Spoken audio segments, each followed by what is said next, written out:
Olá, ouvinte, muito bem-vindo ao PokerCast do Grupo Super Poker. Eu sou o Guilherme Calil. E eu sou o Marcelo Lanza. E chegamos à entrevista do homem, do fantástico, do jogador de pôquer e piloto, Thiago Camilo, ou seria um piloto e jogador de pôquer? Isso é o que nós vamos descobrir nessa entrevista fantástica. Lembrando que o PokerCast é trazido a você por Bodog, Suprema Poker, Pay for Fun, Stars Club e Duarte Tips. Perguntas, participações, sugestões, promoções e comentários no nosso e-mail é pokercast@gruposuperpoker.com.br, Instagram e Twitter, @guicalil e @lanzamaia. Nosso telefone é 31 975 18 9609 para mandar áudios maravilhosos no WhatsApp ou para entrar no nosso fantástico grupão do Telegram. E antes das notícias, eu já vou começando avisando o seguinte: a Pay for Fun, sua carteira digital com cartão de crédito pré-pago, está na ICE London 2022. A ICE London é a grande feira da indústria mundial de jogos. Todo ano o mundo do poker se desloca para lá, o mundo dos jogos, né? Poker, aposta, tudo, cassinos se deslocam para lá. E esse ano a Pay for Fun está lá representada pelo Léo Batista, o homem fantástico que estará mostrando o trabalho de sucesso da fintech maravilhosa. Então ele tá lá, ele vai pronto, né, cara, para reuniões, para tudo, palestras. Então, cara, sensacional a Pay for Fun mostrando por que ela é a melhor solução de pagamentos. E a gente fica com a palavra de Rodrigo Garrido. Ficou assim impressionante como tá rápido, né, Gui? O profissional tem uma rotina, mas o amador que às vezes tá ali, sobra um tempinho, né? Apareceu uma brecha no dia, ele tá afim de jogar, ele tá afim de sentar um pouquinho no computador. Mas putz, não tem as fichas, vou ter que pedir, vai demorar 2 horas, já vou perder o tempo que me sobrou. Não, vai lá, faz, que rapidinho tá na conta e aí começa a jogar. Valeu, Garridão, valeu, Garridão! Bora de notícias? Vambora de notícias, cara. E eu começo as notícias com a Triton pegando fogo, cara. Ela tá acontecendo lá no Chipre. E aí eu não sei se isso é uma pergunta pra você, né? Você que é um homem muito viajado e muito culto. Mas eu perguntei pra mim mesmo onde seria o Chipre.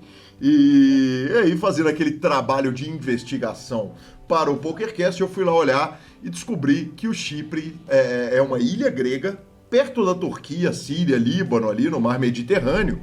E fiquei muito impressionado, sabe, Lanza? Porque mais que os resultados dos eventos, e aí vale dizer que é o seguinte: o primeiro evento foi um evento de $50 mil com 82 jogadores. Vale dizer que a gente está falando do evento que está deslocado dos principais países da Europa, dos Estados Unidos, de Las Vegas, e tem 82 jogadores. Quem foi campeão foi o Andrew Nemeth.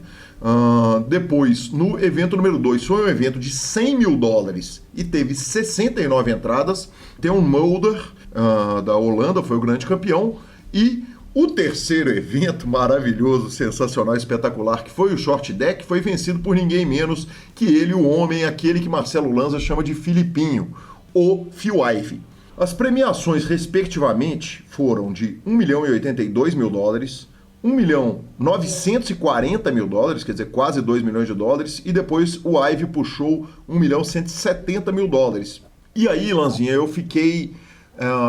me botou uma pulga atrás da orelha, porque a Triton, ela apareceu outro dia comparada com outras séries, né? Claro que ela já criou já criou tração, mas até outro dia a Triton era uma série que estava começando lá longe, que ninguém sabia direito o que ia acontecer.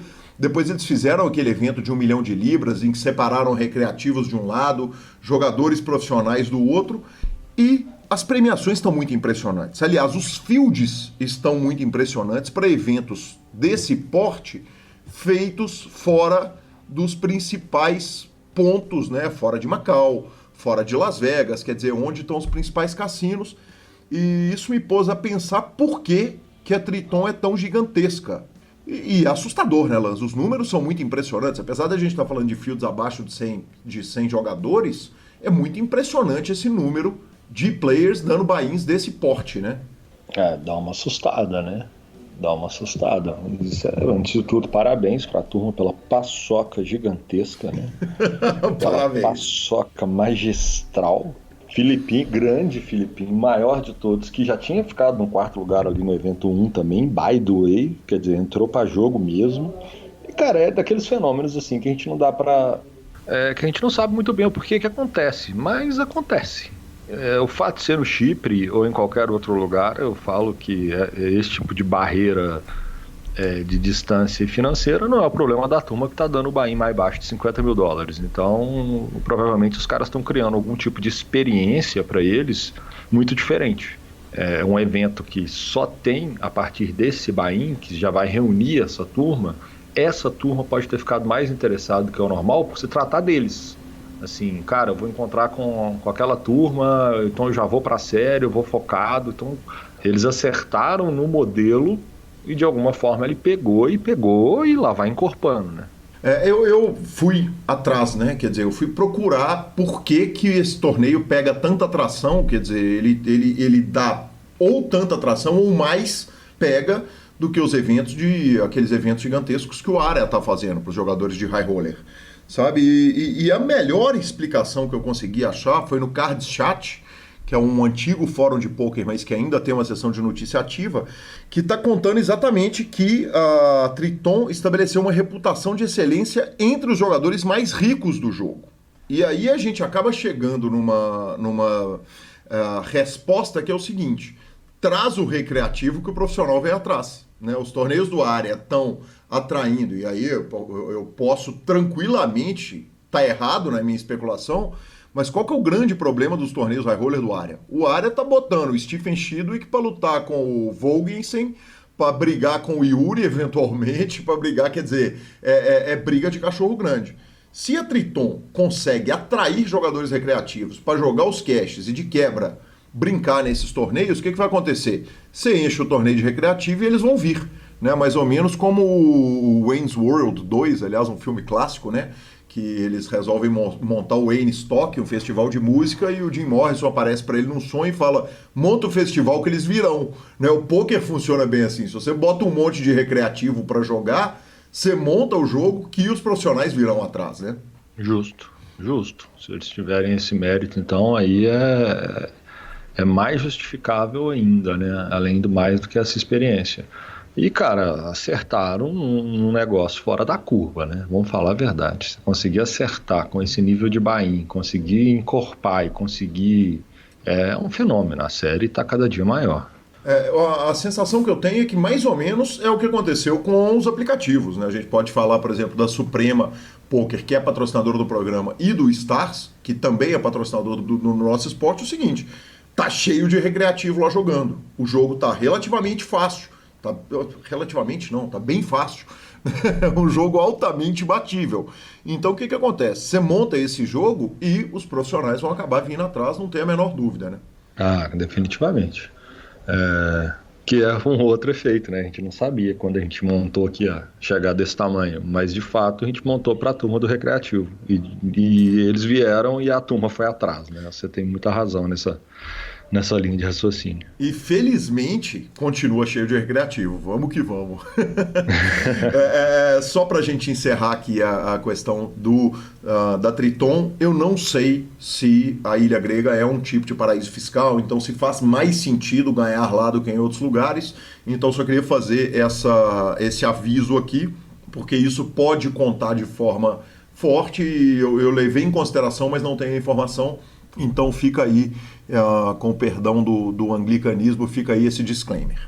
Bom, Novela Pantanal apresenta poker de forma pejorativa. Lanza, olha, essa notícia chegou para mim pelo nosso querido Vinícius Carrano. Eu acho que o apelido dele é Cabelo, eu vi isso no Instagram, então vou chamá-lo de Vinícius Cabelo. E, cara, o Vinícius não só me trouxe a notícia, como ele me ajudou a construir essa pauta, né? Eu começo, ontem de madrugada eu postei, te marquei no Instagram, dizendo o seguinte: eu já fiz muita coisa difícil pelo PokerCast, mas ver novela certamente é um novo recorde. Eu fui no Globo.com e fui assistindo a novela enquanto eu fazia pauta do programa, fazia meu trabalho aqui, os trabalhos que eu faço para o Super Poker, organizava a minha vida toda, botei a novela ali de fundo e vi que o ator Antero, que é o personagem Antero, que é o ator Leopoldo Pacheco, aparece jogando pôquer. E pior, ele aparece jogando pôquer da forma mais estereotipada possível, sabe? Possível. É bizarro. É o velho pôquer, aposto meu carro, mas quem sabe você bota o seu lote na Barra da Tijuca. E eu fiquei na dúvida o seguinte, será que isso estava no script original? Né? Porque depois de chance, tanta luta do pôquer, e a novela Pantanal é um remake que vem lá da TV Manchete, quem sabe isso estava no script original. Discuti isso com o nosso querido Vinícius. O Vinícius me mandou um link. E vou te falar, eu nem sei como é que ele achou isso, cara, mas ele achou um link da novela passando depois da Manchete, já no SBT, uma cena de pôquer da novela Pantanal. Então, aparentemente, ela estava no script original. É importante a gente dizer o seguinte, a relação com a Globo, quando a gente começou o PokerCast é de 2008, é a primeira vez que ele foi pro ar. Quando a gente começou, a relação era muito ruim, né, Lanz? E ao longo do tempo a gente apanhou pra caramba.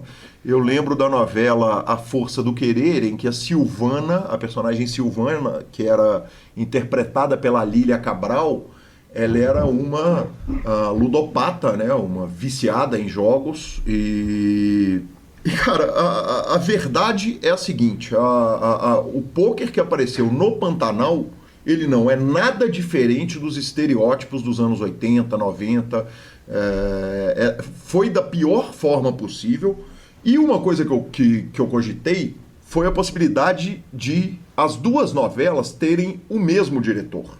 Quer dizer, às vezes é um cara que não gosta de pôquer, que está na Rede Globo e tal, mas não é o caso. Pantanal está sendo dirigida por um diretor, A Força do Querer foi dirigida por outro diretor. Com relação ao preconceito que eles mostram, o pôquer na novela, eu acho que a principal coisa que eles ignoram é um dispositivo de proteção criado no pôquer há muito tempo, já tem muito tempo que o pôquer funciona assim, que é o famoso table stakes. Quer dizer, se você chegar numa mesa em que todo mundo está com R$1.000 sentados em sua frente e você sentar, obviamente, se a regra do jogo permitir, que você sente com R$200, num jogo em que está todo mundo com R$1.000, os stacks efetivos são só de R$200. Então esse negócio de você ir lá no ficheiro, no meio do mão, buscar a ficha para postar o carro, a casa, enfim, o estereótipo todo do velho pôquer, o pôquer escrito com QUER, usar isso em pleno 2022 é de certa forma até covarde, e talvez isso só pode ser explicado pela coisa estar no roteiro original e por ela fazer alguma amarração com o roteiro original, correto, professor?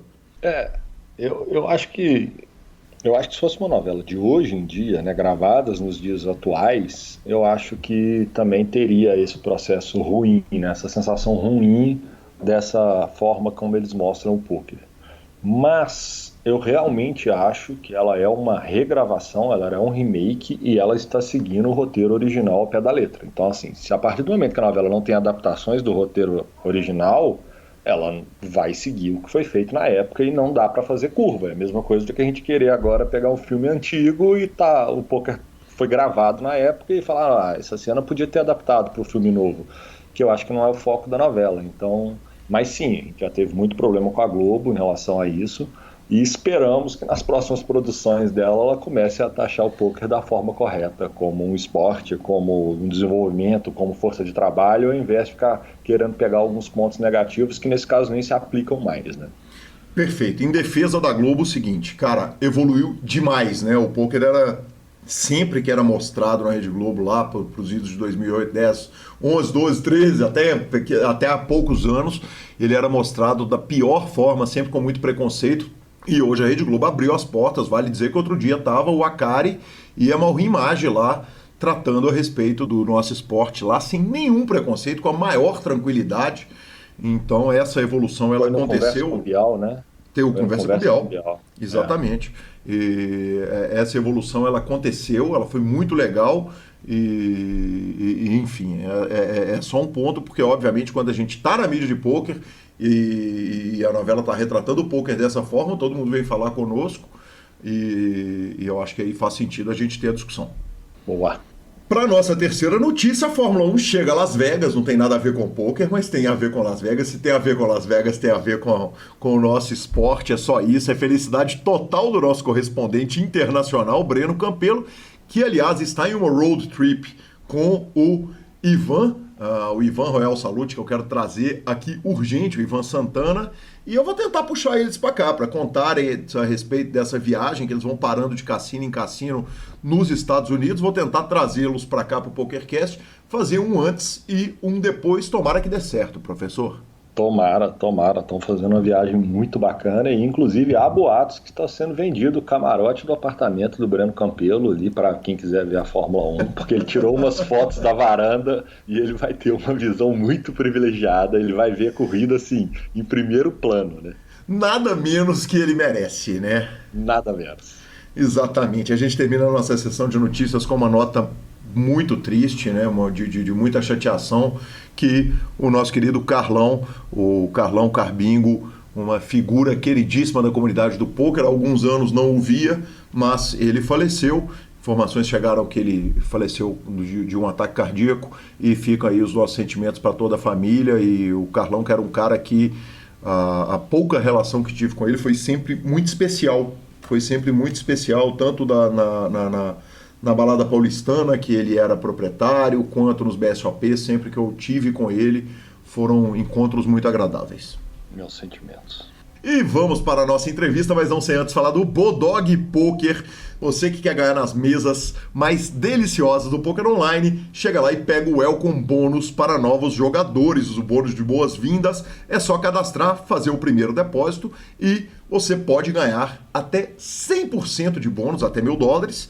É simples. Primeiro, você deposita, escolhe cartão de crédito, Bitcoin, boleto com liberação antecipada.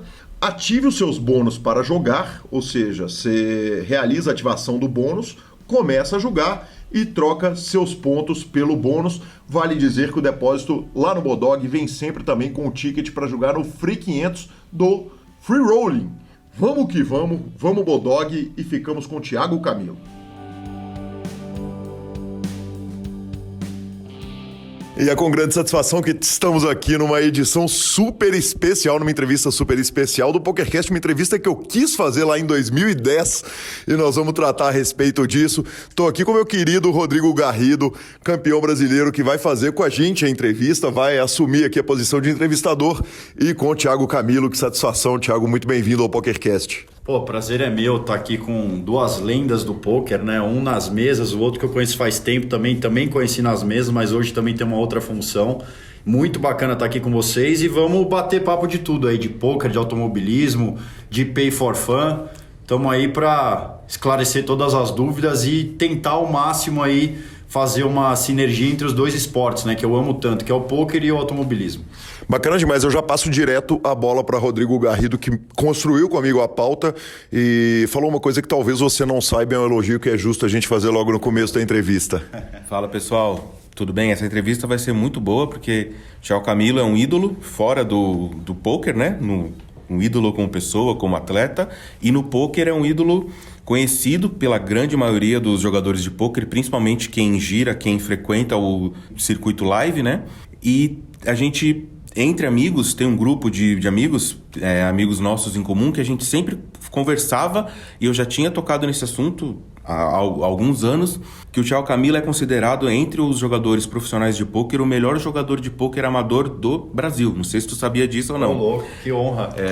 E, por exemplo, até os nossos amigos em comum, o Ariel Bahia, Rogerinho Siqueira, o Vini Fenômeno, eu lembro uma vez de estar almoçando com eles, conversando, e a gente estava falando sobre isso, falando, pô, o que é um jogador profissional? É um cara que vive de pôquer, que a função principal dele, ou única, que é o meu caso, é só jogar pôquer. O Thiago Camilo não. Pô, a gente nem imagina o dia a dia do cara, a loucura que é a corrida, estocar, e ele separa tempo para jogar praticamente todos os eventos ao vivo, BSOP, até você fala isso melhor que a gente, e vai super bem e chega muito. Então, pô, esse título eu acho que é mais do que merecido, não sei se você sabia disso ou não. Não sabia, mas fico muito honrado. A verdade é que, realmente, eu acho que para você ser profissional hoje de um esporte, com a quantidade de informação que você tem no mundo, você tem que viver única e exclusivamente dele. É o meu caso no automobilismo. A gente demanda muitas entregas fora a performance de pista, então, obviamente, isso tem um tempo do dia a dia entre performance física, performance mental e estudo também, né? E o poker não é diferente. Eu acho que eu sou considerado amador justamente por isso, porque eu não consigo viver do poker, eu não consigo estudar o poker e eu não consigo ter demanda hoje do meu dia para o poker, né? E consequência disso é que o nível acaba ficando muito abaixo dos profissionais.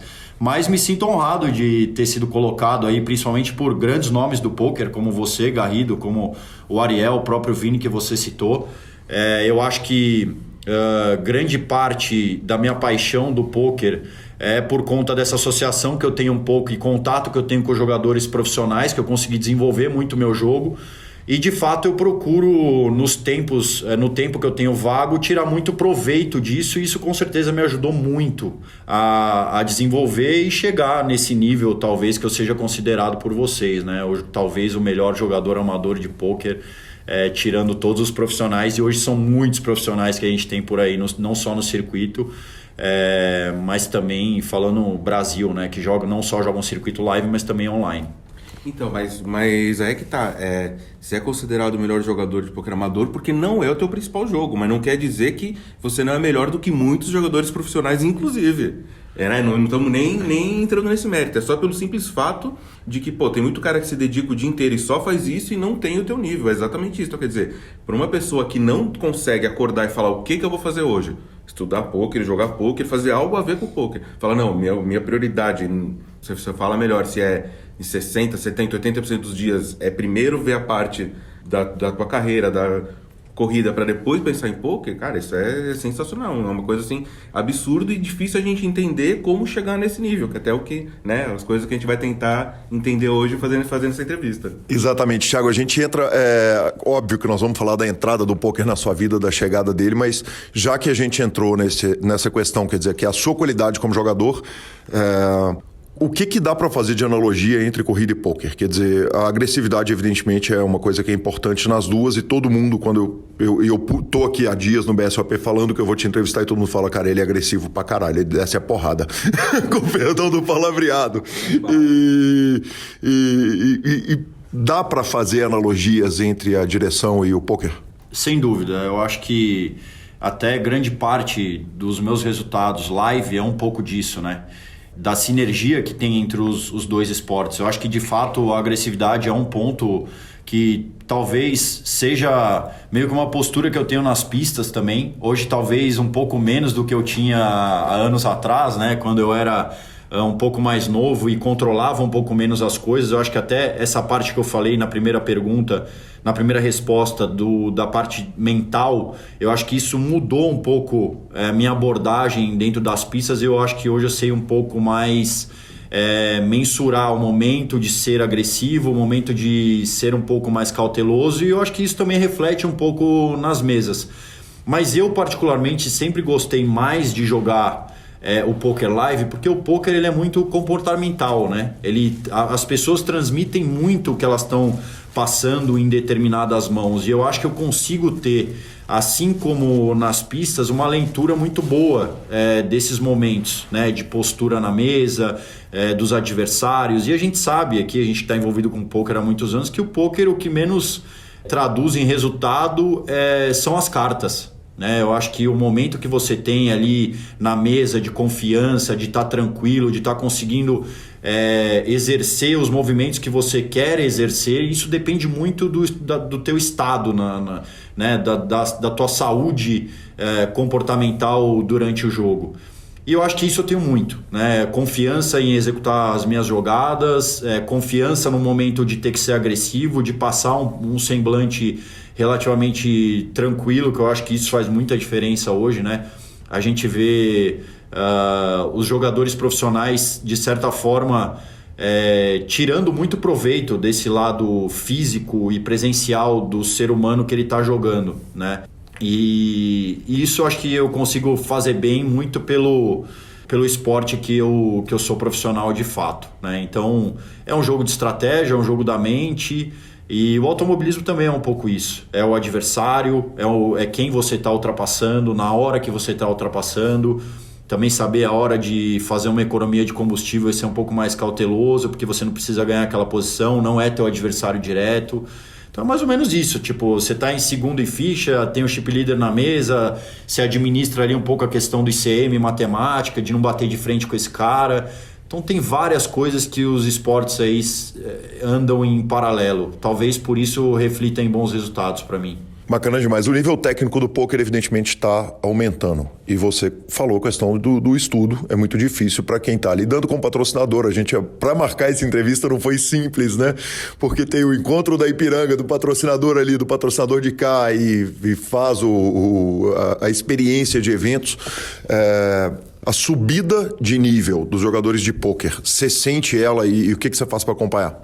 Com certeza, acho que isso é notório, né? O quanto o esporte evoluiu. Eu acho que isso faz um pouco parte do processo que eu também falei na primeira resposta, da quantidade de informação que você tem aí hoje no mundo, seja através da tecnologia ou seja através de algum estudo que eventualmente possa te ajudar na aperfeiçoação desses movimentos, né? Eu, por exemplo, quando garoto, só me preocupava em entrar no carro e exercer minha profissão e ter performance, que de fato eu conseguia ter. Mas talvez eu tinha os olhos fechados para outras coisas que eu faço hoje, e se eu tivesse feito essas coisas anteriormente, hoje eu seria um profissional com certeza melhor e com mais resultados. Isso para mim é uma coisa nítida. Então eu consigo ver exatamente isso no ambiente do poker, sabe? Eu vejo como o jogo evolui. Isso não é nem ano a ano, na verdade a gente estala o dedo, já tem coisa nova no mercado, já tem gente aplicando o reverso do que você estava pensando antes para te confundir a cabeça mesmo. E eu tendo experiência, acho que um pouco até a nível mundial de poker, né? Já joguei em outros países, circuitos, tal. Eu consigo ver que o Brasil mesmo, a evolução que a gente teve aqui, né? Com os jogadores, o quanto a gente conseguiu evoluir, o quanto a gente já bate de frente com esses caras e talvez seja até posicionado melhor. Eu lembro quando eu comecei a jogar poker online que o Brasil era um país muito criticado, né? E hoje a gente é super reconhecido. Eu acho que é meritocracia dos jogadores profissionais daqui que foram atrás de estudo, evolução, e é motivo de grande orgulho, né? De muito orgulho, com certeza. Sem dúvida, onde que você estuda? Quer dizer, você está no grupo do WhatsApp dos profissionais de primeira linha do Brasil, porque nesse caso facilita você ser um atleta de alto desempenho fora do poker. A maioria das coisas que eu sei hoje voltadas ao poker é aquilo que eu falei, é de ter acompanhado muitos profissionais de perto, de conseguir debater mãos. Eu também já tive uma fase da minha vida que eu tentei me dedicar mais ao poker e foi quando eu tive mais resultados, né? E aí a gente vê que não tem nenhuma coincidência, né? Na verdade, tudo depende um pouco do momento que você tá e da dedicação que você tem ao esporte que você quer obter os resultados como objetivo. Mas eu vi ali que em algum momento isso estava me atrapalhando também, né? Porque a maioria dos torneios de pôquer acontece regularmente na internet, num horário que não era tão bom para mim. Às vezes eu estava dormindo muito tarde e isso acabava influenciando na minha performance do treino no dia seguinte da manhã. Eu nunca faltei a um treino por conta de estar dormindo tarde ou me dedicando a outro esporte, mas eu via que aquilo abalava a minha performance. Eu não conseguia estar 100% ali, embora estivesse, né? E aí eu senti um pouco que era hora de tirar um pouco o pé, né? E dedicar aquilo que de fato eu me propus a vida a fazer, que é o meu esporte, o automobilismo, e tem tantos patrocinadores investindo nisso. O poker sempre foi uma paixão, uma vontade, mas sempre foi um investimento meu, né? Um investimento de estudo, de tempo da minha parte, né? Eu nunca tive ninguém apoiando, até porque é aquilo que a gente falou, eu nunca fui um jogador profissional. Então, eu acho que é mais ou menos isso, né? Eu consegui buscar os resultados no momento que eu estava dedicado a isso, e aí no momento eu vi que isso aí tinha que ficar de lado de fato, porque eu tinha que me dedicar ao automobilismo. Mas o que eu sei é muito da proximidade desses profissionais, de ver, de assistir vídeo, de ver mesa final, de analisar e ter a visão, acho que talvez, de um ponto de vista um pouco mais técnico do que é e o que não é. Perfeito. E a carreira de automobilismo, especialmente na Stock, ela é longeva, né? Eu te vi falando em entrevistas que você mira o Ingo Hoffmann, que é um cara que, a gente tem idade aproximada, e o Ingo Hoffmann correu ainda muito mais velho do que a gente, né? Com muito mais idade do que a gente tem. Você faz plano para o pós-carreira no automobilismo? Eu faço, na verdade, não só o Ingo, né? Acho que a gente pode usar como exemplo hoje, mas tem o próprio Rubens, né? O Barrichello, que está na Stock Car também. Ele acabou de vencer 2 corridas em Goiânia, né, seguidas, e tem 50 anos de idade. Então, assim, ao mesmo tempo que eu queria estar no lugar dele vencendo corridas, eu também fico feliz de ver ele ganhar com essa idade, porque eu sei que eu tenho um tempo de carreira ainda pela frente, e na verdade tudo que eu faço hoje é pensando no longo prazo, né? Então, quando as pessoas talvez não tenham acesso, mas eu cuido da minha alimentação visando a longevidade, eu cuido da minha performance física visando a longevidade, eu cuido da minha performance mental visando o longo prazo. E eu acho que até nesse ponto eu sou beneficiado, porque talvez quando esses caras podiam ter cuidado disso, eles não tinham tanto acesso a esses métodos que hoje são muito mais evoluídos, né? E você consegue acessar de uma forma muito mais simples. Então, por exemplo, hoje eu sou vegetariano, eu mudei completamente minha relação com a alimentação, porque eu sei que isso interfere na minha performance física, e eu posso ter algum benefício, não hoje. Talvez hoje eu conseguiria performar igual eu performo, né, em relação a treino físico e propriamente dentro do carro. Mas com certeza quando eu tiver 50 anos e estiver competindo na Stock Car, aí sim eu vou sentir essa diferença do trabalho que eu estou fazendo hoje. Então tudo é visando, acho que, o longo prazo. Apesar de fazer planos para o futuro, eu ainda acho que eu tenho um longo tempo de carreira e com certeza vai ser alguma coisa voltada ao automobilismo também. Eu já faço um trabalho hoje de gerenciamento de carreira de jovens talentos associado a uma agência. Estou envolvido com isso. Acabei profissionalizando esse trabalho através dessa agência muito por conta da demanda também do trabalho e não poder estar envolvido 100% com isso, mas no longo prazo eu vou conseguir cada vez mais estar envolvido, e a ideia é que eu forme pilotos para me substituírem com os meus patrocinadores e eu consiga entregar para esses patrocinadores um case pronto, com pilotos que foram preparados por mim e tenham um grande potencial de no futuro serem grandes campeões. O poker não está envolvido no pós-carreira? Não, está envolvido, eu só não sei também se da mesma forma que está hoje ou se de uma forma profissional. A gente vê também que a garotada geralmente tem um pouco mais de performance, né, que o pessoal que tem um pouco mais de idade no poker. Isso talvez também por conta da presença de mesa, da quantidade de horas que envolve um torneio de poker, seja ele online ou live.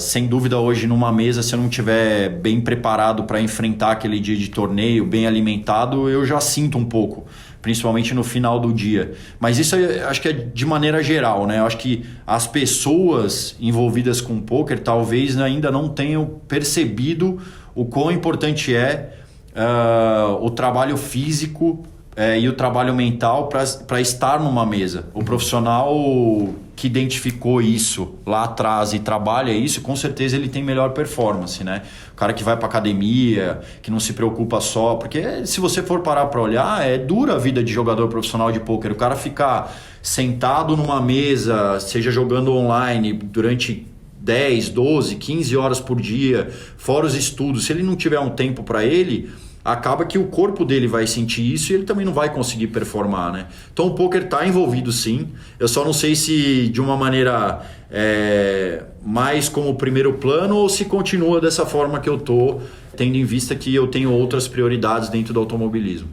Legal. Um ponto bem importante falar, assim, que eu acho bem interessante, principalmente que tem muita gente, né, que começou a jogar há pouco tempo, 1 ano, 2 anos, 3 anos, pelo menos de 4, 5 anos para trás, não existiam solvers, né? A forma de estudo.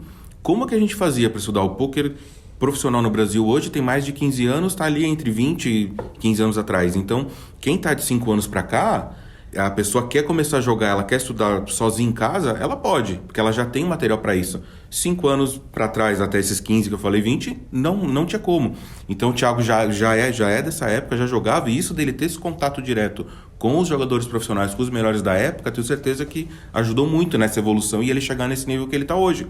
Porque você queria ter certeza sobre uma mão, você não tinha um computador que te dava essa resposta. Qual era o jeito mais fácil? Que até o que a gente falava para quem perguntava como que eu vou estudar pôquer.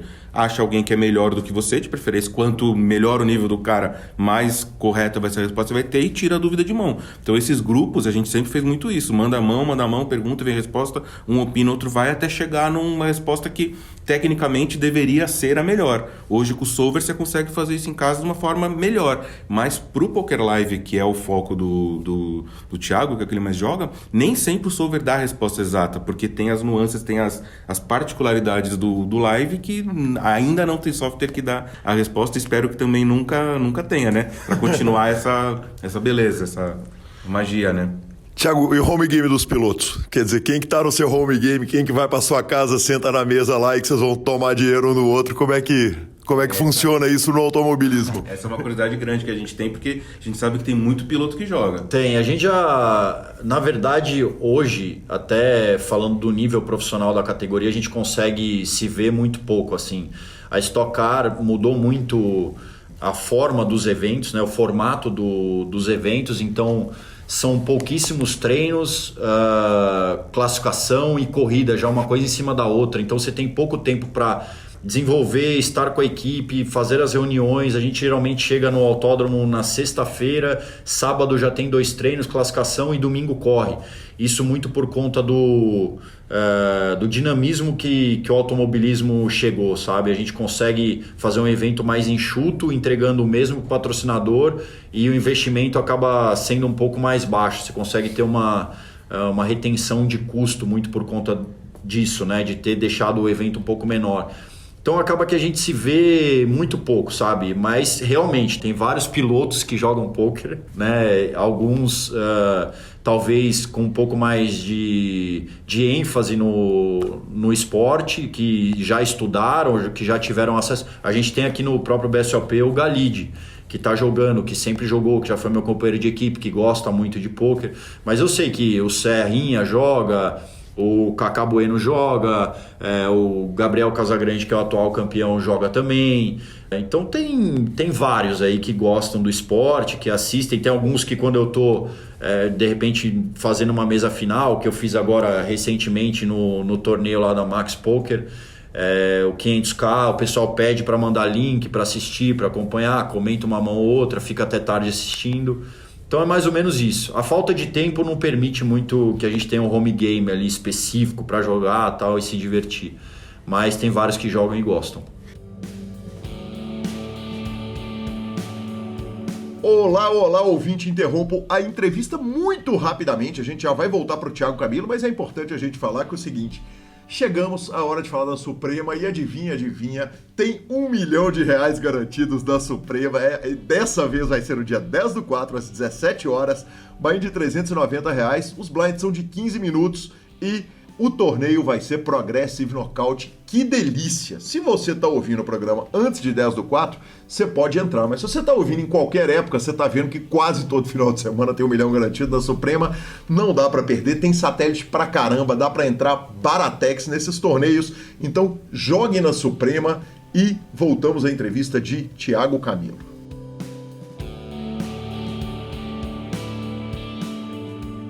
Quando a gente cogitou pela primeira vez fazer uma entrevista, você falou comigo: Gui, vamos pensar a respeito disso, vamos construir isso direito. Era ainda lá nos tempos da concorrente, eu não estava no Super Poker, porque havia um incômodo com patrocinadores. A visão do poker era muito diferente, obviamente a profissionalização do esporte não tinha vindo. Houve incômodo para você a associação da sua imagem com o poker? Como é que isso foi lá atrás e como é que é hoje? Eu acho que isso é um pouco da resposta que eu dei, né, em relação a tempo e prioridade. Talvez se o patrocinador tem essa percepção que a tua prioridade é o poker, isso sim pode causar um certo desconforto.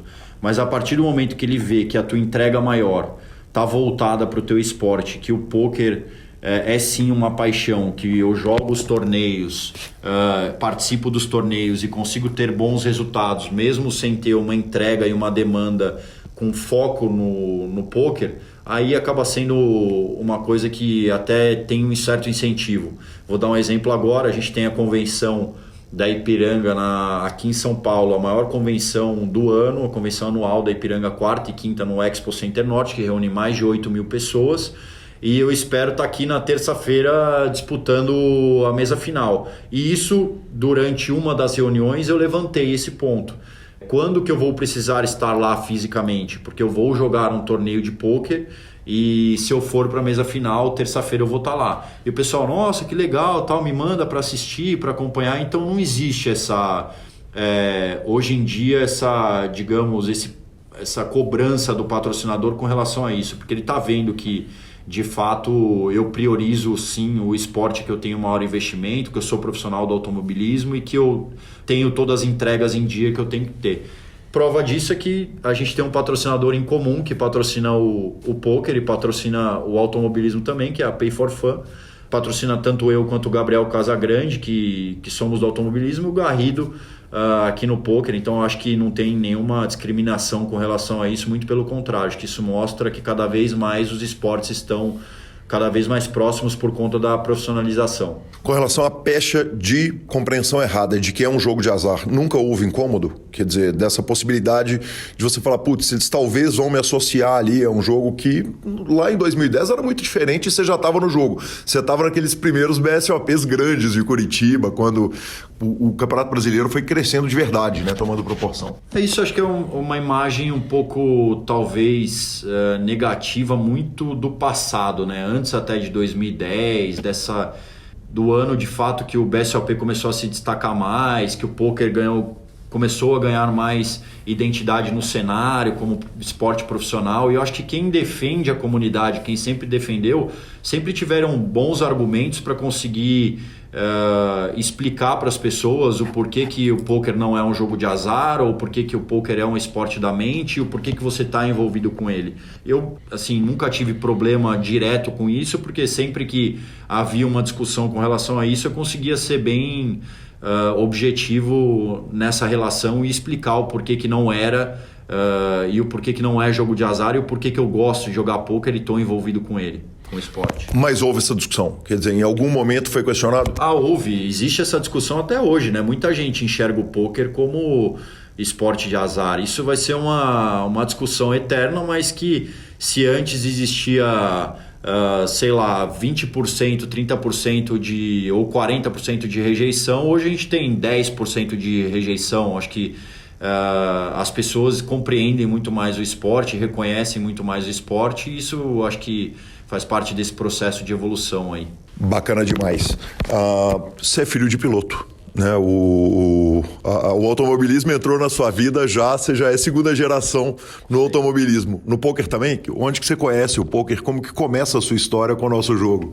Cara, eu comecei a jogar poker na Stock Car. Foi um grupo de pilotos, e isso foi o quê? A gente está falando de 2004, 2005, que ainda era o poker fechado. Eu me lembro até hoje a gente jogando nas mesas, e aí sim, né? A Stock Car tinha um outro formato, a gente conseguia chegar muito antes do evento.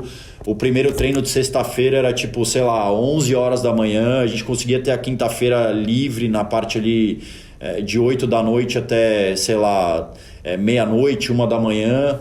E era quando esse grupo de pilotos se reunia, e aí um belo dia eu fui lá acompanhar, assistir, ver como é que era o pessoal jogando poker fechado. E aí o poker fechado tinha várias modalidades, né? O pessoal mudava mão a mão e tal, e aquilo me gerou uma certa curiosidade. Enfim, eu me lembro que a primeira vez que eu joguei foi em Campo Grande, nesse ano ainda de 2004, me lembro exato se foi 2004, 2005.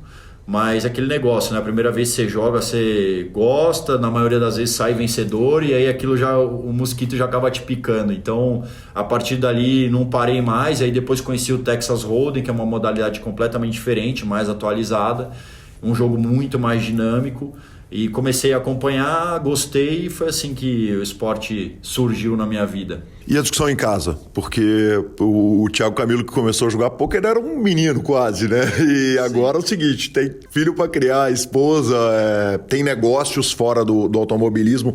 É uma discussão grave a questão do vou sentar lá no BSOP, vou jogar 3, 4 dias de torneio? Não, muito pelo contrário. Minha esposa é super compreensível com isso. Ela sempre me apoiou em tudo aquilo que eu me propus a fazer. Ela não tem uma visão negativa do esporte, muito pelo contrário. Ela é uma pessoa... ela é influenciadora, trabalha com redes sociais. Ela já veio aqui, inclusive, no BSOP, na época que a gente não estava junto ainda. Participou de um dos eventos aqui, mais confraternização, né, de convidados. Aprendeu o pôquer com o Serginho, ele explicou um pouco, então ela sabe como é que funciona o esporte, ela sabe o tamanho de um evento como esse, e é aquilo, né? Acho que antes de você criticar, você precisa saber o que é, e ela é muito disso. Antes dela criticar, ela procurou saber o porquê que eu gostava, desde quando eu praticava, o que era o esporte. Então eu não tenho nenhum problema com isso, muito pelo contrário, ela me apoia e me incentiva, e torce bastante também, acompanha quando eu tô lá nas mesas transmitidas, enfim, quando ela pode de alguma forma visualizar eu jogando. Pô, Gui, só de ouvir o Thiago falar que ele pode chegar antes de uma convenção, né, uma coisa importante, uma coisa de um patrocinador, a gente está falando de uma empresa enorme, e falar que vai estar num torneio para ajustar as datas em relação a isso, sem medo, olha como evoluiu, né? Que nem você falou, tá, tudo bem, lá atrás, de 2010, também não tinha um preconceito tão grande, mas tinha muito mais do que hoje. Então essa proporção que o Thiago falou, que diminuiu mesmo, isso é muito legal de saber. Quando você fala que você jogava, pra gente entender certinho, a data que você começou a jogar torneios de pôquer, por exemplo, seu primeiro BSOP, primeiro Paulista, não sei que ano foi, começou a jogar os torneios importantes, né? Sim, aí eu acho que foi um pouquinho depois disso, talvez uns 2, 3 anos, 2006, 2007, que foi quando eu comecei a participar desses torneios maiores e ter um pouco mais de acesso. Antes de jogar os torneios live, eu comecei também, eu jogava um pouco online, já o Texas Hold'em, né? Me lembro que a dificuldade era enorme de você conseguir abrir uma conta, fazer um depósito, então isso acabava até dificultando um pouco, né, o lado de... Por aquilo, né? Você tem um pouco de falta de tempo, e aí quando você você tem vontade de jogar, você precisa ter tudo acessível ali, né? E antigamente não era assim, não era explícito como é hoje, não era fácil como é hoje. Hoje a gente tem vários sites que são especializados em pôquer, e a facilidade de jogar é tremenda. Tem torneio toda hora, tem valores diferentes toda hora, e você pode se adaptar tranquilamente a isso e jogar a hora que quiser. Cara, que surpresa sensacional, porque se em 2006 já estava jogando BSOP, foi exatamente quando teve início, então estava ali colocando as primeiras pedras junto com a maioria do pessoal conhecido do poker, com os grandes fenômenos, né, que iniciaram esse projeto, esse trajeto lá desde o início mesmo. Então, poxa, colocou se é a palavra certa, as pedras iniciais do poker. Sensacional. Sem dúvida nenhuma. E aí você estava falando a respeito da dificuldade, nós não vamos perder essa bola rolada, né? Porque o carro hoje está estampado com a Pay for Fun, que dá exatamente essa solução mágica para resolver depósito, saque dos principais sites de pôquer e de aposta esportiva, e realmente torna uma moleza trabalhar com colocar dinheiro, tirar dinheiro no site. Você sabe tudo de corrida. Dá para rolar uma apostinha, quer dizer, você olha para a Fórmula 1 e fala, cara, essa odd tá desajustada aqui, eu vou pegar o malandro, é hoje que eu pego o site? Com certeza, eu costumo dizer que quando você tem conhecimento técnico do esporte, e aí eu acho que o automobilismo tem um pouco de diferenciação em relação a alguns outros, tá? Vou usar o futebol aqui como exemplo. No futebol, você pega, vou usar meu time, o Flamengo jogando contra um time que é underdog total, um time que não tem tanta estrutura, não tem tanto investimento. Não vou falar clube pequeno, porque não quero cometer nenhuma injustiça aqui. Eu sei que tem clubes que têm grandes investimentos e clubes que têm menores investimentos, e aí eu acho que a capacidade técnica de cada um vai aumentando e os resultados vão aparecendo de acordo com isso, né? Muito por conta do investimento que se tem e grandeza também do clube. O Flamengo pode jogar com esse time menor, e esse time menor, aos 45 do segundo tempo, cobrar um escanteio, bater nas costas do zagueiro e fazer um gol contra e vencer a partida de 1-0. Tá? No automobilismo é muito difícil isso acontecer. Você não tem tantas coincidências que não são coincidências. O melhor piloto, o melhor carro, a melhor equipe no longo prazo vai vencer sempre. E a maioria das odds do automobilismo é muito baseada nisso. São baseadas nisso. É óbvio que existem as imparcialidades do esporte, né, como acidente e tal, mas ela em proporção é muito menor. Né? As coisas que fogem do controle no automobilismo são muito menores. Então, sempre que tem alguma coisa ali desajustada, eu aproveito para apostar e obviamente ter uma rentabilidade dentro disso. Nos últimos 3 anos de Fórmula 1, nos últimos 4 anos de Fórmula 1, eu apostei no Hamilton e apostei na Mercedes. É a equipe que venceu os 4 últimos campeonatos e o piloto que venceu os últimos 3. Então, sem mudança técnica, sem alguma quebra de regulamento, isso se mantém, não tem jeito. Não tem tanta imparcialidade no automobilismo. Então a gente consegue ver, conhecendo tecnicamente mais a fundo, quem está mais preparado, menos preparado, ou quem vai vencer o campeonato. Por exemplo, esse ano, a gente vê que a Ferrari está muito dominante aí no começo do ano. Provavelmente é a equipe que vai levar o título no final do ano, e o Leclerc, que teoricamente está à frente aí dos outros pilotos, junto com o Verstappen, são os dois que ali eu acho que podem brigar pelo campeonato. Fora isso, muito difícil ser algum outro. Para quem ainda não tem a conta na Pay, agora é a hora. Aproveita a chance, abre, pega o saldo do poker, que a vantagem da Pay é essa. Você pode pegar de praticamente qualquer site de poker, sacar o seu saldo sem custo, jogar na carteira da Pay, depositar em um site de aposta à sua escolha. Tem mais de 200, e aproveita as dicas do Thiago, faz a fezinha e já tá com o final do ano, Natal garantido. É isso aí, daqui a pouco eu vou começar a dar dica aí na Pay for Fun de bet esportivo envolvendo Fórmula 1, automobilismo. PokerCast está abertíssimo. Você me manda o áudio, o nosso ouvinte vai agradecer e vai soltar foguete. Uma curiosidade, quanto maior o evento, mais ajustada é a odd. Obviamente a aposta, né? A gente sabe que a odd da NBA ela é muito correta, os caras estão muito em cima de final de Copa do Mundo, final de Campeonato Brasileiro. As categorias que não são a Fórmula 1, que não são a NASCAR, provavelmente que são as mais apostadas, são os melhores esportes para apostar em corrida? São, sem dúvida. Eu acho que a Stock Car é um grande esporte para se apostar. Mostra um pouco o desconhecimento do mercado, né, em relação à categoria, e é aquilo que eu falei, tipo, no longo prazo a gente sabe as equipes que vão se sobressair, que vão conseguir estar na frente, e diferente um pouco até da Fórmula 1, a Stock Car tem regras no campeonato que acabam influenciando muito a odds de um site, odds de uma corrida, odds de um campeonato, que às vezes eles não contabilizam, né? E a gente consegue saber exatamente a interferência que isso tem dentro de um resultado. Por exemplo, a Stock Car tem uma regra de peso, né, no carro, chama laço do sucesso. O primeiro do campeonato carrega 30 quilos na corrida seguinte, o segundo carrega 25, o terceiro 20, e isso influencia 100% no desempenho. E aí quando você abre uma odds para ver de fato quanto que está pagando um líder do campeonato por ser líder do campeonato, mas ele vai carregar esse peso, a gente sabe que a chance desse cara ter um desempenho bom ou estar fora do top 6 é muito relativa, sabe? E com certeza eles não conseguem contabilizar e transformar isso em odds reais. Eu tenho certeza disso, é muito difícil. A Stock Car é uma categoria extremamente competitiva que a gente briga por milésimos de segundo.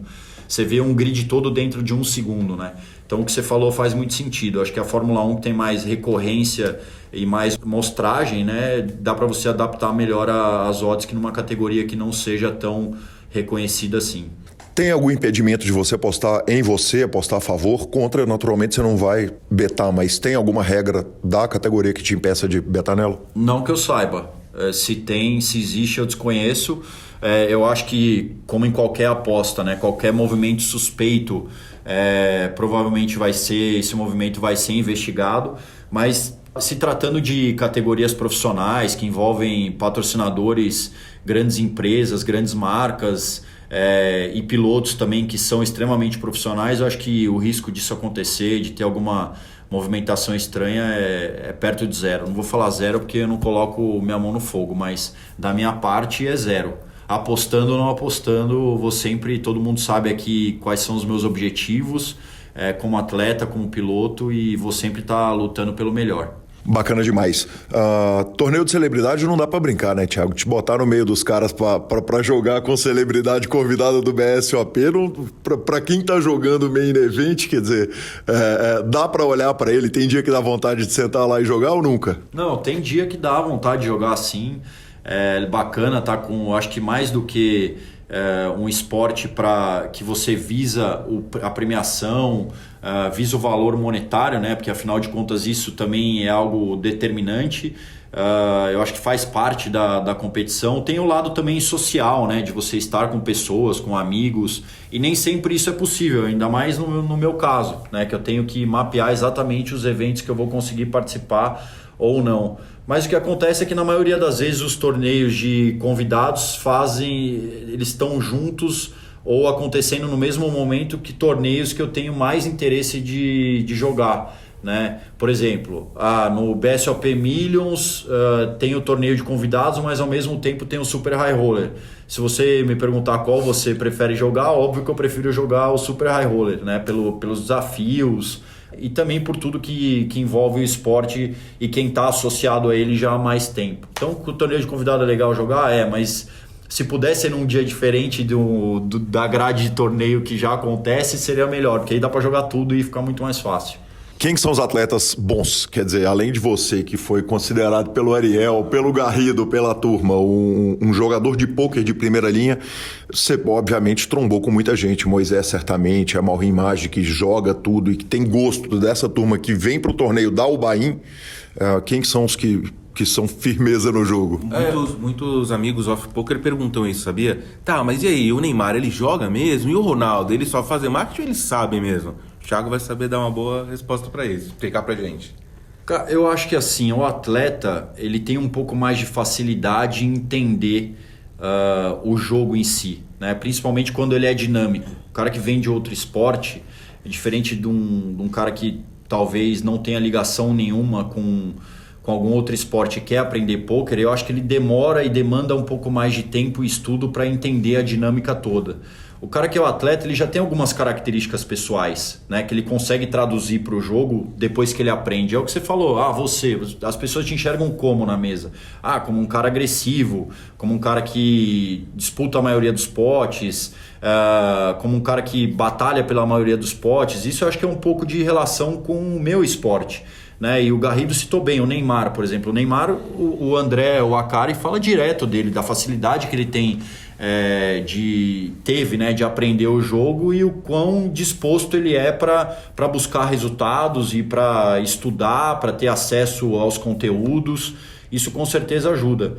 Então eu acho que talvez o Neymar seja um cara aí que tenha dentro dos amadores também tem uma postura assim ganhadora, vencedora e de conquistar resultados. Isso a gente vê aí direto sair notícias dele, que ele disputa torneios mundo afora, e o acesso que ele tem também a esses profissionais ajuda bastante, né? Mas cara, eu acho que assim, falando bem rapidamente, eu seria muito injusto de falar um nome ou outro aqui, né? Talvez esqueceria de alguém. Então acho que tem vários amadores aí que por vocês talvez eu seja considerado o melhor, mas eu até consigo enxergar pessoas que sejam amadores melhores e que eu já tive certa dificuldade de jogar junto. Você vê, por exemplo, o Luxemburgo, eu já joguei contra ele. É um cara que é muito difícil jogar contra ele. E não porque ele é um cara entendedor 100% do jogo, mas porque ele tem um raciocínio que é muito difícil de você compreender. E eu acho que o grande lance, a diferença do profissional para o amador é você conseguir na mesa e identificar quais são esses movimentos, porque você lê um profissional talvez seja mais fácil que você ler um cara amador, né? Então, pô, o Luxemburgo não é um cara considerado um baita jogador amador de pôquer, mas é um jogador que eu tive dificuldade de jogar contra, porque você não consegue ler a linha de raciocínio dele e é um cara extremamente inteligente, entende? Então acho que tem um pouco disso no jogo também, né? De você, quando você está se posicionando sobre o que é melhor ou é pior, às vezes nem sempre o melhor você tem mais dificuldade de enfrentar. Você joga cash, Thiago? Já joguei mais cash. Eu acho que o cash demanda mais estudo do que os torneios, né? Porque são mais potes envolvidos, tem relações diferentes, você joga mais mãos. E é aquilo, né? Tipo, para eu jogar cash eu teria que estar 100% envolvido com o jogo, coisa que eu não consigo hoje em dia. Bacana demais, a gente vai chegando no final da entrevista, afinal de contas está na hora de vocês voltarem pro torneio, mas não vamos deixar de falar do BSOP também que você está jogando. Como que você passou, qual que é a situação atual do Thiago Camilo no torneio? Como em todos os torneios, foi um dia 1 de grandes emoções, né? De altos e baixos. Meu stack ali, como é conhecido no mundo do poker, aqui na comunidade do poker, é montanha-russa mesmo. Eu vou do céu ao inferno muito rápido. Eu cheguei a estar bem grande, quase 200 mil fichas, passei com 62 mil, que é um stack relativamente confortável para essa estrutura que a gente tem no BSOP. Dá para pilotar bem ali e fazer a manutenção tranquila ali nesse dia 2. E é isso, estou bem confiante, me senti bem na mesa, fazia tempo que eu não jogava torneio live, bacana cair numa mesa super divertida. Eu acho que isso também tem muito do poker, né? Às vezes a gente senta numa mesa e com alguns profissionais que você não consegue mais interagir, dar risada, o pessoal tá sempre muito focado, muito fechado, com o semblante fechado, até tentando buscar algum tilt, olhando bastante no olho. E eu sentei numa mesa, cara, divertidíssima, a gente riu do começo ao fim do dia, isso até ajuda a passar mais rápido o dia, né? Você fica ali descontraído, conversa. Tinha um pessoal, obviamente, amador, que no final do dia ali resolveu tomar um drink para descontrair, o pessoal soltou ainda mais. Então, fui premiado aí, na verdade, nesse BSOP de cair nessa mesa. Espero cair numa mesa parecida nesse início de dia 2. Vi que o Garridão aí passou gigante. Sem surpresa, aliás? Sem surpresa. Aliás, uma coisa que eu até queria mencionar aqui, o Garrido falou que eu sou considerado talvez o melhor amador aí dos torneios por grandes profissionais, por grandes nomes, mas eu presenciei o título dele de campeão brasileiro, vi a determinação, o foco que ele teve aquele ano, e acho que serviu de espelho para muita gente, né? Porque é aquilo, eu tenho uma opinião que talvez ela possa ser um pouco crítica em relação a algumas coisas, mas eu acho que o atleta ele não deve ter sonhos, ele deve ter objetivos, né? Eu não tenho sonho de ser campeão da Stock Car, eu tenho objetivo de ser campeão da Stock Car, é minha meta ser campeão da Stock Car.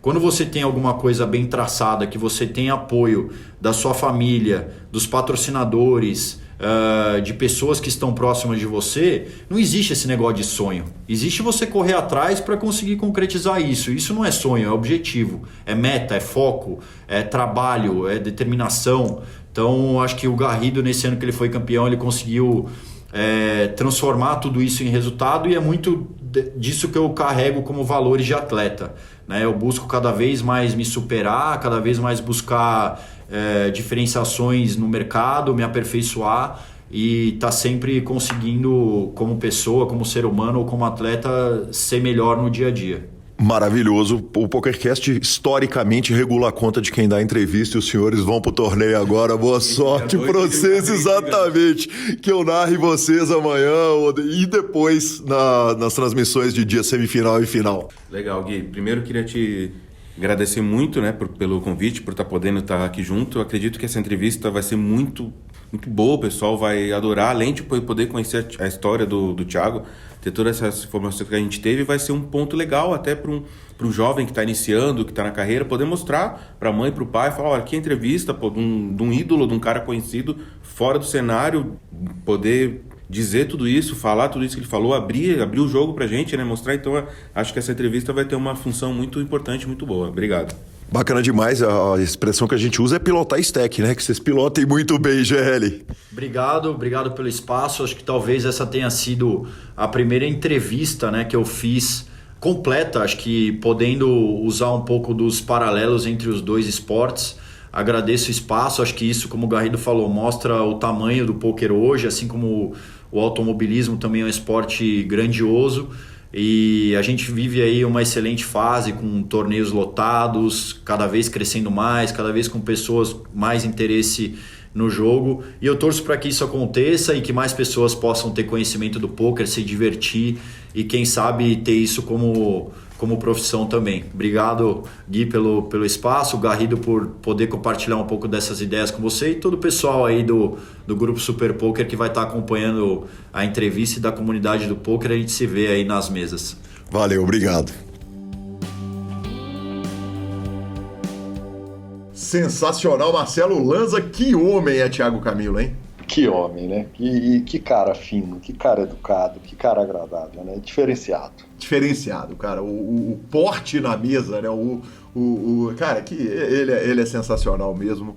Muito obrigado, sensacional. Obrigado, Thiago. Certamente vamos ter muito mais para conversar com ele em edições futuras do PokerCast. E foi demais receber esse gigante do esporte aqui no PokerCast.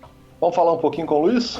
Vamos falar um pouquinho com o Luiz Duarte, né, cara? Aprender sobre a aposta esportiva sempre interessa e o Luiz Duarte fechou o mês, né, voando, né, cara? Fechou o primeiro mês voando do Grupo Pago. Fala, Luiz! Fala, meu mano, beleza? Claro, na hora. Cara, primeiro mês foi um sucesso absoluto. A gente tinha aquela... Não digo pressão, porque... O primeiro mês do grupo Free foi de qualidade de grupo VIP, mas no grupo Free no primeiro mês a gente tinha conquistado 19,75 unidades, né? E aí no primeiro mês do grupo VIP a gente conseguiu superar essa marca, sim senhor. 23,85 unidades positivas e olha lá, primeira semana de abril já estamos com mais de 10 positivas também, então tudo indica que a gente deve superar novamente o primeiro mês também. Maravilha. Boa. A gente fica com a palavra do Stars Club, que é muito mais que um clube de poker online. E dessa vez eu vou dar uma dica muito legal. Se você entrar no Instagram do Stars Club e clicar na Linktree ou no Biolink, né? Lá embaixo tem aquela árvore de links no perfil deles do Instagram. E a árvore de links dele é legal demais. Obviamente tem lá o Baixar o Suprema Poker App, tem a central de atendimento, mas tem e-book, tem fichas 24 horas, tem o YouTube do Stars Club, tem o site do Stars Club, tem o link, claro, para o PokerCast, né? Afinal de contas, eles são parceiros do nosso coração. E tem a playlist de música do Stars, então jogue conosco, jogue no Stars, venha para o Stars Club. Boa. Bora de redes sociais? Vamos embora de redes sociais. Lança, observa, abre o mapa mundi aí na sua frente, o seguinte. Primeiro, o Peterson Leite pediu para adicionar ele no grupão do Telegram. Eu perguntei para ele de onde ele falava, né, para anotar, botar a agenda bonitinha. Ele falou, cara, eu sou do interior de São Paulo, mas moro aqui no Catar. Aí sim. Então é o seguinte, agora a gente tem um correspondente em Las Vegas para falar de pôquer, mas a Copa do Mundo tá chegando e a gente tem correspondente direto do Catar, tá bom? É o PokerCast em todos os lugares do planeta. Inclusive em Ontário, onde o querido Eduardo conversou comigo sobre a regulamentação do pôquer. Aparentemente ela é intraestadual. Ele está lamentando de não poder jogar com o mundo inteiro, mas muito obrigado. E aí eu recebi uma mensagem de Guilherme Lopes que falou o seguinte, cara, deixa eu te falar, o Fernando foi embora da Austrália para o Brasil, mas eu tô aqui na Austrália, então seu correspondente australiano também está aqui.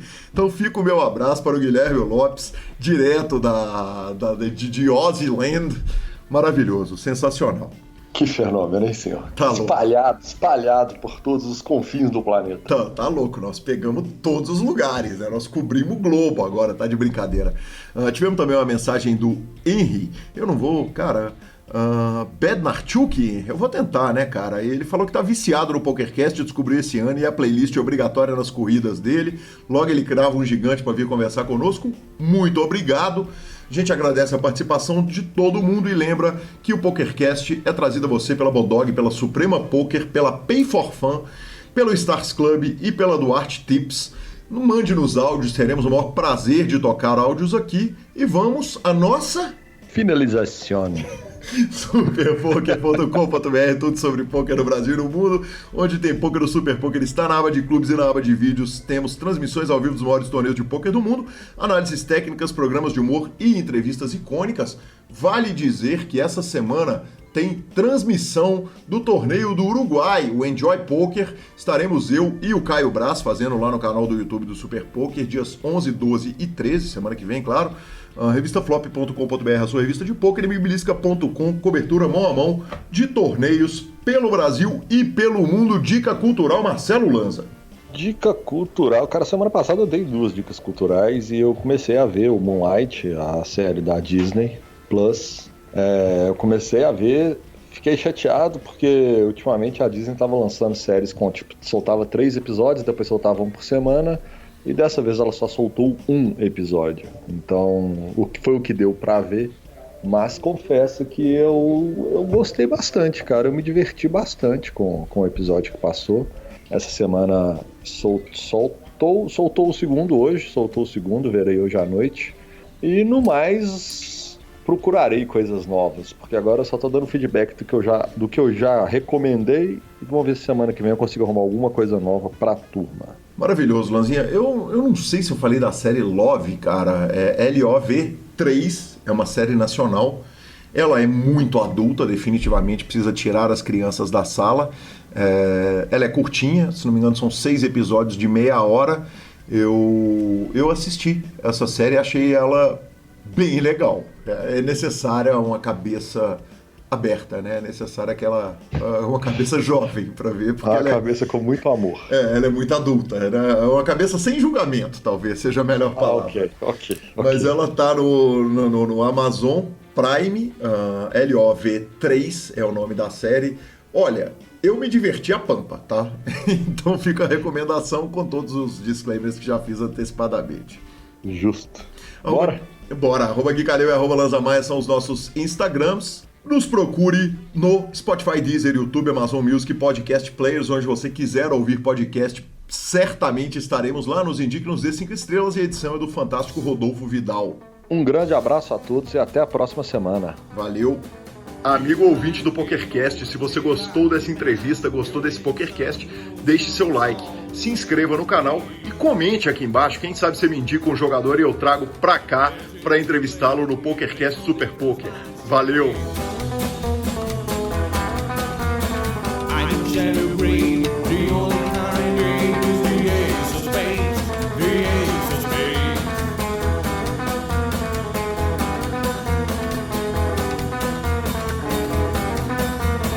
Playing for the high one, dicing with the devil, a gun with the flow, it's all a game to me.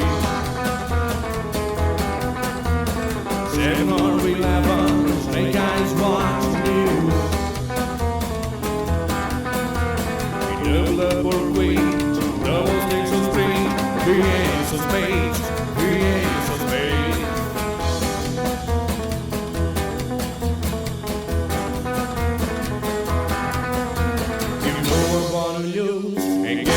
For food, but that's the way I like it, baby. I don't want to live forever.